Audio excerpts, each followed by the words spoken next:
All right, Algebra 2, welcome back. Here we go. We are in section 5 today. We're talking about parabolas, okay?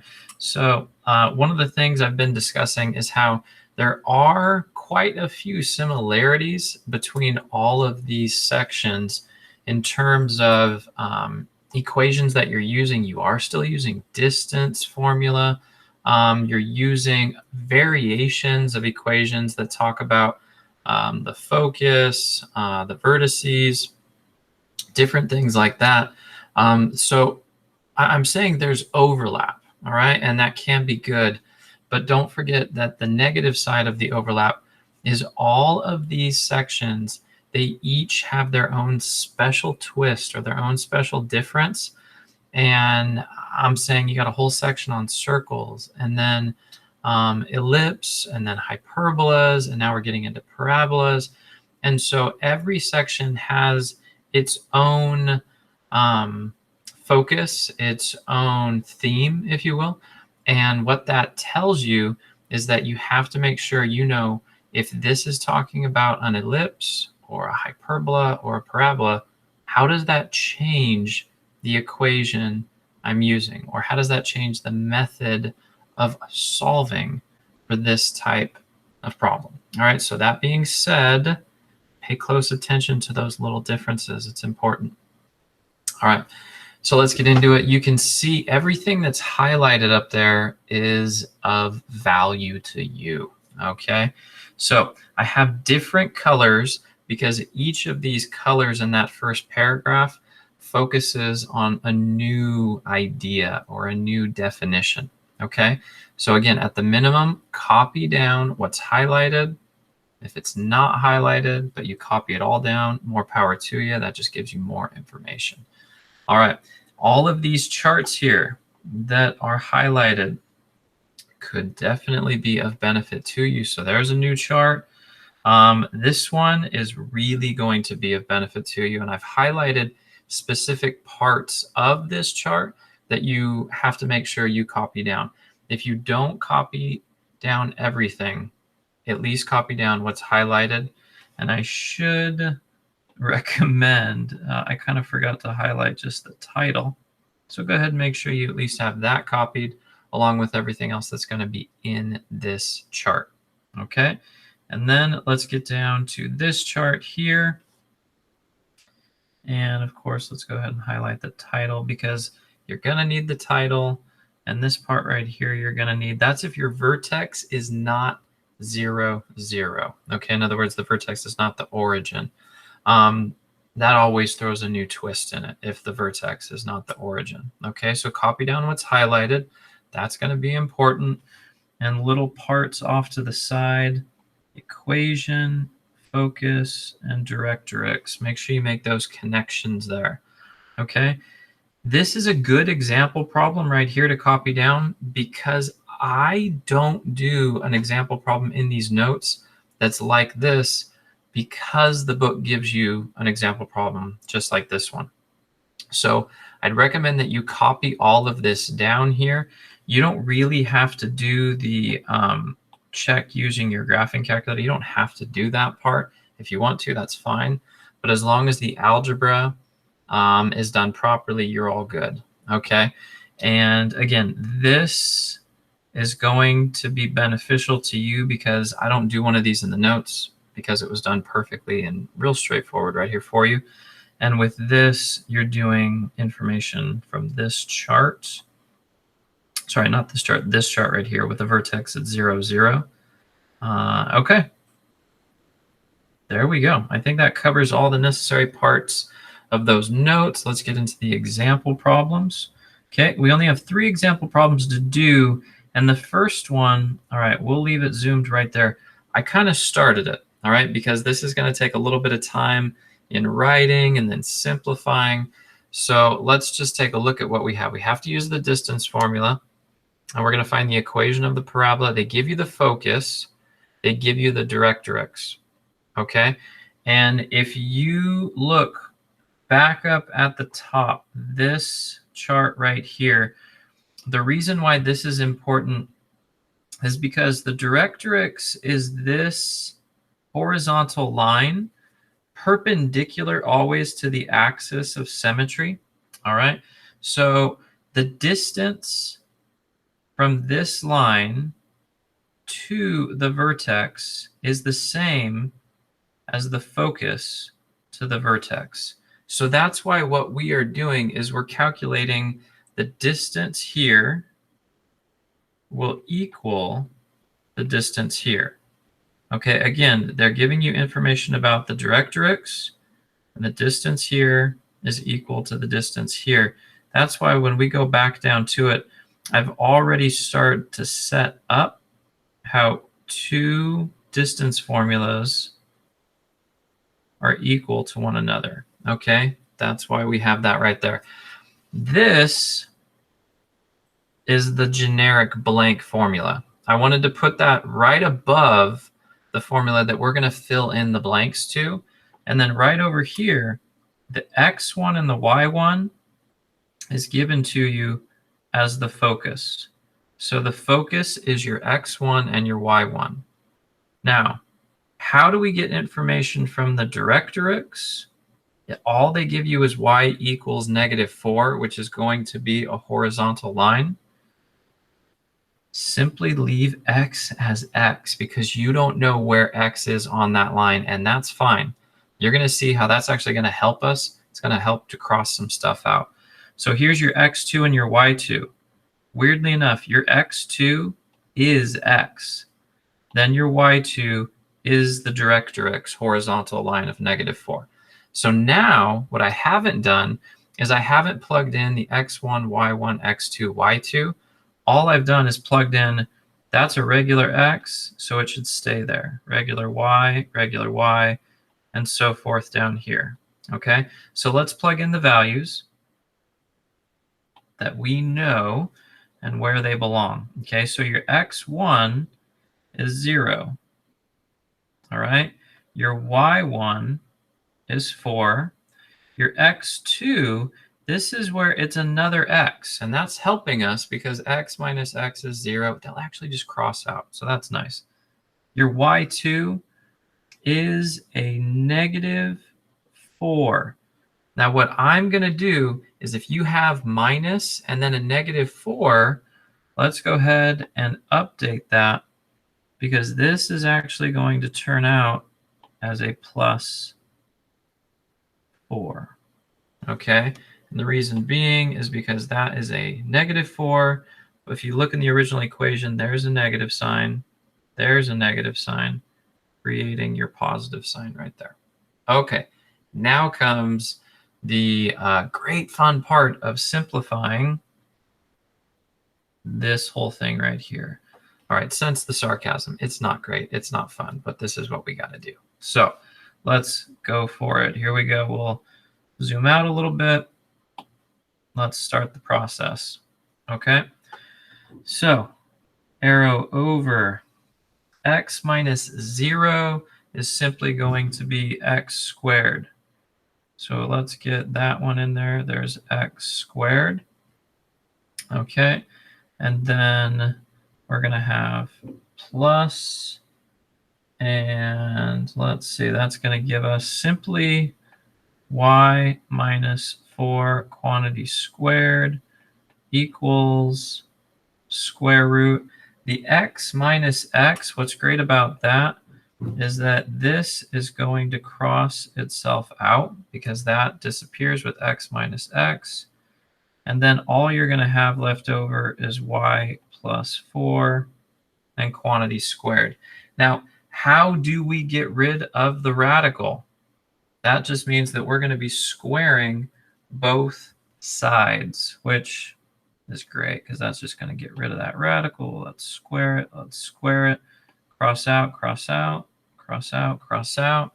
Okay, so all we're looking at now is the portion that's underneath the radical. Okay, and if you remember back in Algebra 1, this right here, all you're doing is you're just foiling.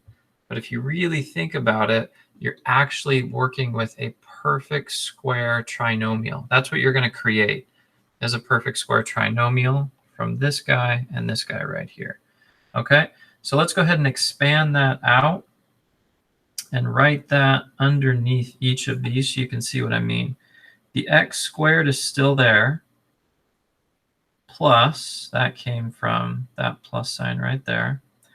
And the y minus 4 quantity squared is going to create y squared minus 8y plus 16. Put the equal sign. Now we're looking at the y plus 4 quantity squared. That's going to create another perfect square trinomial, except for the difference is you're going to have a plus 8y for that one, where the other side had a minus 8y. The reason being is just that minus sign goes there. That plus sign is what's going there. Okay, so now you should be zoned in on combining like terms. Okay, so if we could focus in on, we have a y squared right here. We have a y squared right here. These guys are going to cross each other out. Okay, if I subtracted y squared, they would cross out. Okay, and another nice thing is that the 16s will also cross each other out, because 16 minus 16, that's going to go away.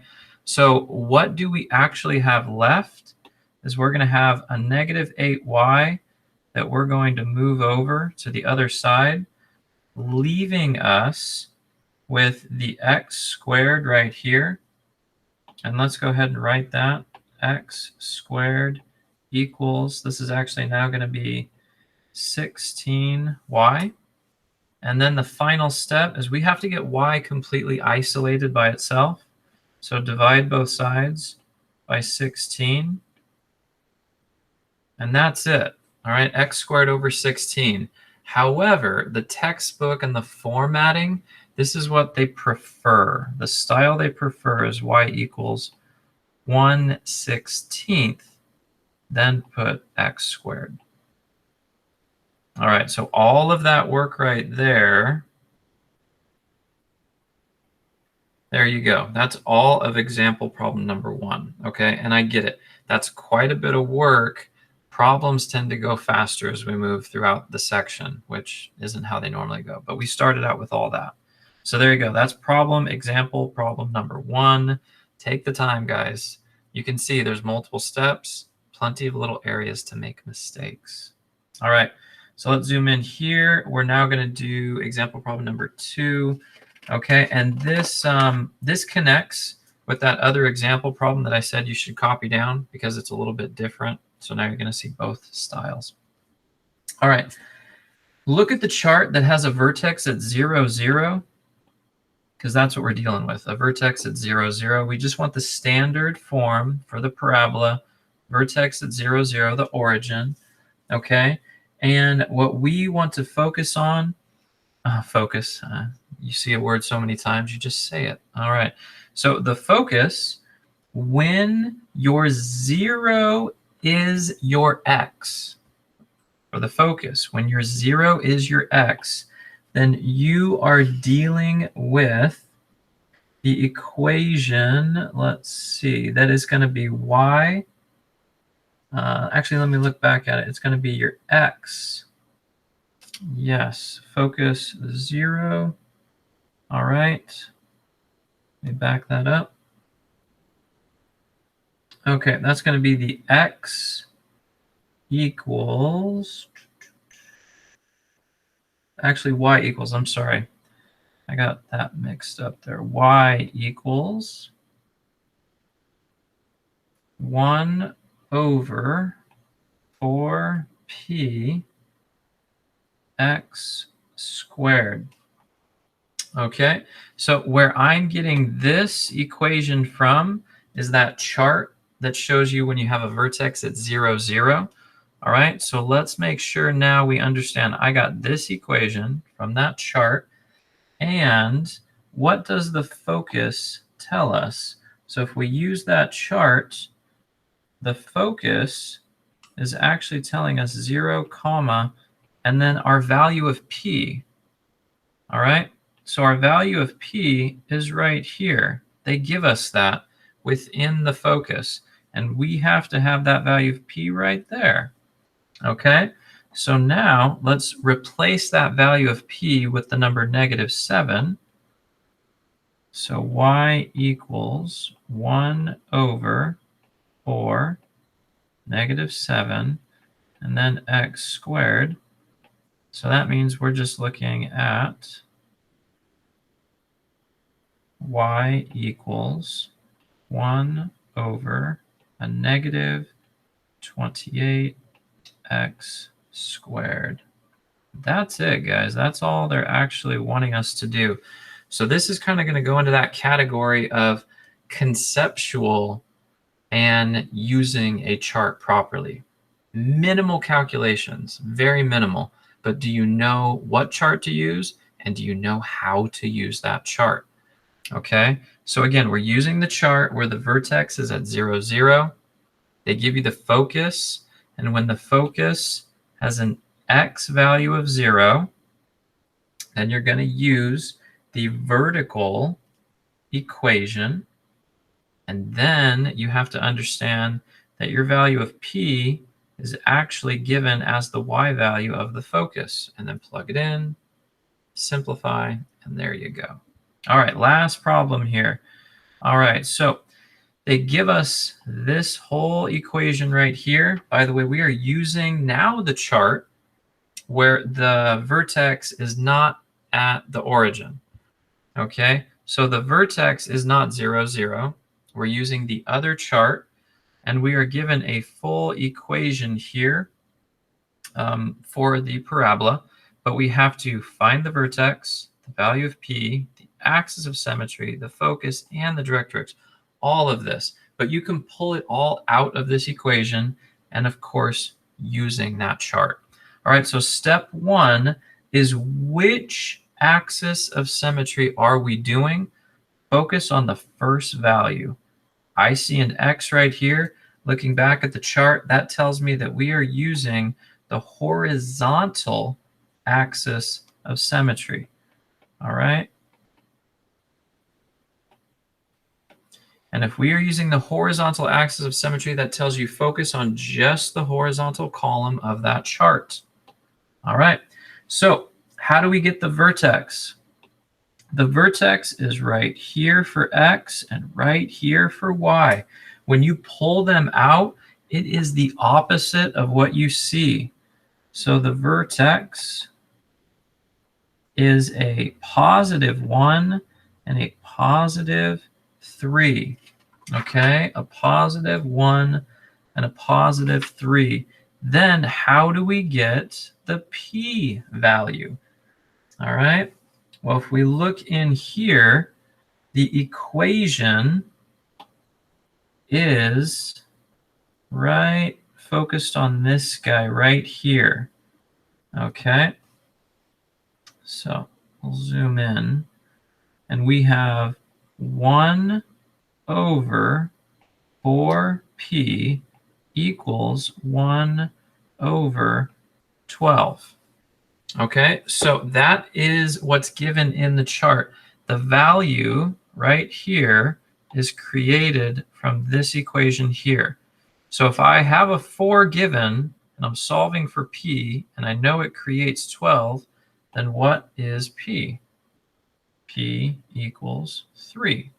All right, so we have to get the vertex. We got that. We have to get the value of p. We got that. Now we need to move on to the axis of symmetry. All right, and the axis of symmetry, let's see, that is going to be given up at the top of the chart. So if you look at the top of the chart, let's see, for axis of symmetry, y equals k. And don't forget that the vertex, if we go back to that, the vertex is the same thing as saying h comma k. All right, so our value for k is 3. So if k is 3, then we're going to say y equals 3. That's our value for K. So let's circle this, axis of symmetry, y equals 3. All right, we have now focus that we have to solve for. So the focus, again, using this chart, guys, it's extremely helpful. It's still helpful for me because there's so much information that you have to solve for. All right, so the focus is equal to h plus p, comma, k. All right, let's go back. H with the vertex was 1. P is 3. K is 3. So let's just fill in those blanks. All right, H is 1, plus P is 3, comma, and K is also 3. So what is this really going to work out to be? 4, comma, 3. That is our focus. All right, so now we have our focus, and the last piece is the directrix. All right, and the directrix for the horizontal line, directrix right here, x equals h minus p. Okay, and let's not forget, h is 1, p is 3. So let's fill in the blanks. 1 minus 3, x equals negative 2. All right, so there is our directrix. And let's zoom out and see all the necessary information they asked for. All right, vertex right here, value of p right here, axis of symmetry right here, the focus right here, and the directrix right here. Okay, guys, that is it. Plenty of information for you. Plenty of information in those charts. All right, take the time, copy it down, come with questions if you got them. See you in the next one.